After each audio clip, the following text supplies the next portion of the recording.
ইলেকশনের আগে এসে প্রধানমন্ত্রী বলছেন আমি বায়োলজিক্যাল বর্ন নয় নাকি সব বলেছেন, তার নাকি বাবা মা কেউ নেই, ঈশ্বর নাকি সে পাঠিয়েছে, ঈশ্বরের দূত।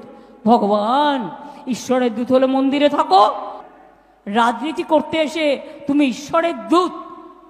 ঈশ্বরের দূত বলে কয়ে হয় না, ঈশ্বর নিজে তৈরি করে দেয়। রামকৃষ্ণ নিজেকে কোনোদিন ঈশ্বর বলেছেন? সবাই তাকে মানে, তাকে রেখে দেয়। স্বামী বিবেকানন্দ নিজেকে নিজে কোনোদিন ঈশ্বর বলেননি।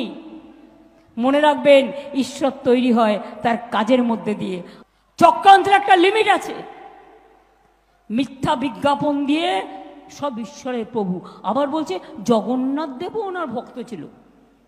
হায় জগন্নাথ দেব, কি দুর্দশা দেশের আজ। আপনি বলতে পারেন প্রধানমন্ত্রীর চেয়ারে বসে আছেন, সেই ক্ষেত্রে আপনি রাজনীতির উপরওয়ালা, কিন্তু এটা আপনি বলতে পারেন না আপনি মানুষের ধর্মের উপরওয়ালা।